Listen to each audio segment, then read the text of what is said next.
Sus energías eran absolutamente compasivas, pero sus palabras eran como un cuchillo.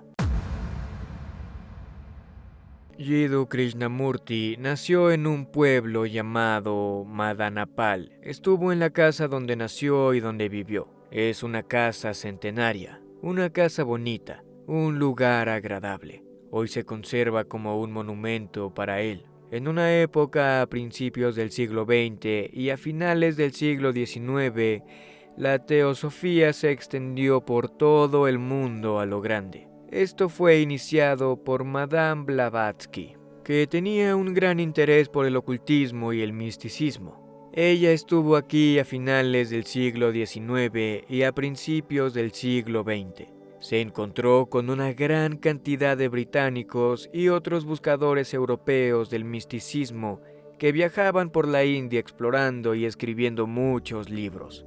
Hubo muchos: Max Muller, Paul Brunton y otros más, incluyendo a Blavatsky, que vino antes que ellos. Todos eran exploradores del misticismo.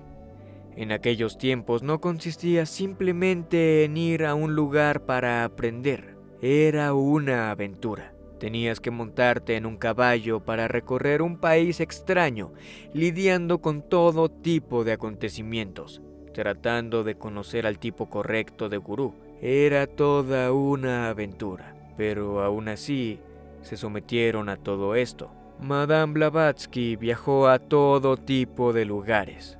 Fue al Tíbet, a la India y terminó en Tamil Nadu, en donde estableció la Sociedad Teosófica. Todavía sigue existiendo. Su sueño o proyecto consistía en producir al ser perfecto. Empezaron a desenterrar toda esta información. No sé hasta qué punto llegaron, pero en realidad en la tradición yógica había un yogi llamado Sunita. Sunita vio que la conciencia humana podía evolucionar si se producía un ser humano perfecto que pudiera transmitírselo al resto de las personas. En cierto modo, viene de la tradición de Shiva. Su sueño era construir a otro ser así. Quería construir un Shiva viviente de nuevo, un maestro perfecto para el mundo que fuera completamente multidimensional, sin basarse en una u otro tipo de confianza. Como Shiva había explorado toda la conciencia humana y el cuerpo humano en todas las formas posibles, quería revivir a ese tipo de ser. Empezó a construir la energía para el ser y luego creyó que podría construir un cuerpo físico para acoplarla y dejarlo suelto en el mundo con un tiempo determinado de unos pocos, cientos o miles de años para que, así, transformara al mundo entero antes de que su tiempo hubiera terminado. Empezó a trabajar en este proyecto y, por supuesto, murió insatisfecho. Muchos yogis ambiciosos retomaron el mismo proyecto que Sunita había dejado de lado y trataron de reconstruir el cuerpo energético de un maestro perfecto que pudiera transformar la conciencia humana. Madame Blavatsky, Leadbeater y Annie Besant se unieron para impulsar ese movimiento teosófico en todo el mundo. Lo hicieron con éxito en gran medida y reunieron la biblioteca oculta más fenomenal del planeta, que todavía está en la Sociedad Teosófica de la India. Reunieron todo tipo de libros sobre lo oculto y crearon un equipo de estudio. Incluso ahora los grupos de J. Krishnamurti se llaman grupos de estudio, círculos de estudio o grupos de estudio. Estos grupos de estudio fueron creados por Anne Besant y Leadbeater. Eran intelectos brillantes, no hay duda de ello, pero no tenían experiencia interior pese a haber reunido una cantidad fenomenal de información. Por algún motivo y en algún momento creyeron que con esa información y con su inteligencia e intelecto podían recrear todo aquello. Así empezaron a buscar cuerpos apropiados a los que se les pudiera imponer este cuerpo supermaestro. Por lo tanto, a Jiddu Krishnamurti, Rukmini Arundel, ¿quién más? Me falta uno. Como sea, empezaron a someterlos a entrenamientos muy severos para prepararlos física y mentalmente. Pese a no tener experiencia interior, leían libros y trataban de hacérselo a estos chicos. Sometieron a JK a todo tipo de procesos meditativos y terminó alcanzando un cierto nivel. Se convirtió en un ser humano fantástico. Era algo que nadie podía descifrar. Era como una flor. Su fragancia no se podía perder. Entonces decidieron, cuando JK tenía unos 27 o 20 años de edad, 27 o 28 años de edad, la Sociedad Teosófica decidió anunciar al mundo que él era el maestro ascendido. El maestro perfecto había llegado. Puf, la Sociedad Teosófica y su proyecto se fueron al carajo. Él tuvo el coraje, el sentido común y la sabiduría para decir, no lo soy. La mayoría de los idiotas habrían dicho, sí, soy el maestro del mundo, soy la reencarnación de Buda, de Jesús, de todo. La mayoría de los idiotas habrían hecho eso. Sin embargo, él tuvo el sentido común, la sabiduría y la visión para decir, no soy esa tontería que están tratando de hacer de mí. Y JK salió de la teosofía para comenzar a dar charlas. Era un orador brillante. La gente se reunía alrededor de él. Tenía una enorme sabiduría y sentido. Cuando él hablaba, la gente le escuchaba embelesada. Era bastante mágica su forma de hablar. Cuando yo tenía 17 o 18 años, me hablaron de los círculos de estudio de JK. Estaban de moda. Para toda esa gente que se cree intelectual, tenéis que leer a JK. Tenéis que escuchar los audios de JK. Si no, no seréis lo suficientemente intelectuales. En el concepto de la intelectualidad india, si no has leído a JK, Kierkegaard y Dostoyevsky, no tienes cerebro. En realidad así es como se trata. Así que la moda es que todo el mundo los lea, tanto si lo entienden como si no. Si no has leído a Dostoyevsky, si has leído a Kierkegaard, si has leído a Krishnamurti, significa que tienes algo de cerebro funcionando. Ese es el baremo. Entonces la gente hablaba de JK. JK iba todos los sábados por la tarde a un círculo de estudio donde se ponían algunas cintas de audio. Sus libros están allí y todas esas cosas. Algunos de mis amigos me invitaron y fui. Estaban poniendo un video corto y ese hombre estaba sentado allí. Era la primera vez que lo veía. La primera vez que lo escuchaba. Por aquel entonces todavía estaba vivo. La integridad máxima de la persona se derramaba sobre él. La pura integridad del hombre no se podía perder. Verdaderamente no leí mucho. Escuché algunos audios y vi algunos videos. Lo disfruté, pero estaba en una etapa demasiado salvaje como para escuchar a alguien. No tenía tiempo para nada. La vida me llamaba todo el rato. No tenía tiempo para escuchar a mis padres o a mis profesores, o a JK, o a IJ, o a X, Y o Z. No tenía tiempo para nada. Así que dejé el círculo de estudio y seguí adelante. Tal vez asistí durante unas 5 semanas, lo recuerdo muy bien.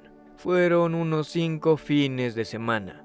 Iba allí todos los sábados por la tarde durante 1 hora y media. Ponían un video o un audio de media hora y luego todos entraban en una discusión y en una gran confusión, porque nadie alrededor entendía de qué estaba hablando. Se negaba a utilizar cualquier método, cualquier ejemplo, cualquier parábola, cualquier historia, cualquier broma o cualquier cosa. Era solo una disección intelectual. A esto se le llama Gnana Marga. Es puro Gnana Marga. Gnana significa el camino del intelecto.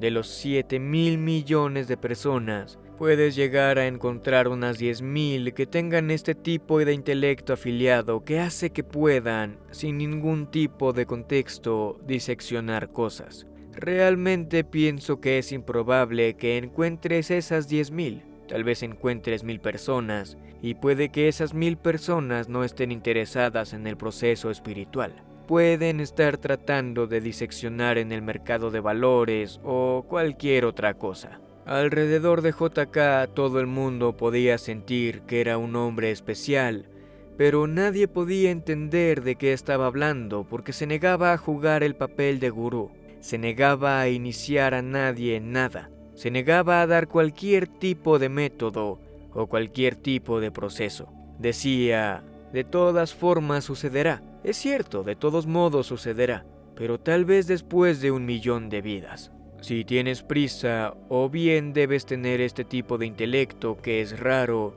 o bien debes estar dispuesto a utilizar todas las facultades que tienes, el cuerpo, la energía, la emoción, todas esas cosas. Era capaz de conducir un coche a 2 ruedas. Era bueno en eso, pero nadie más podía hacerlo. Un ser humano fantástico. Cuando estaba allí, había una fragancia. Cuando se iba solo quedaban los libros porque no había un proceso vivo. Khalil Gibran dijo sobre Krishnamurti. Cuando entré en la habitación, JK estaba sentado y Khalil Gibran fue a su encuentro. Dijo, cuando entré en la habitación, me topé con un muro de amor. Me golpeó en la cara. Nunca se asociaría a JK con el amor. Él no era un hombre amoroso, al menos no lo parecía ya que era así. Definitivamente no parecía amoroso, pero era muy amoroso. Sus energías eran absolutamente compasivas, pero sus palabras eran como un cuchillo. La gente sintió algo, pero no pudieron averiguar lo que era.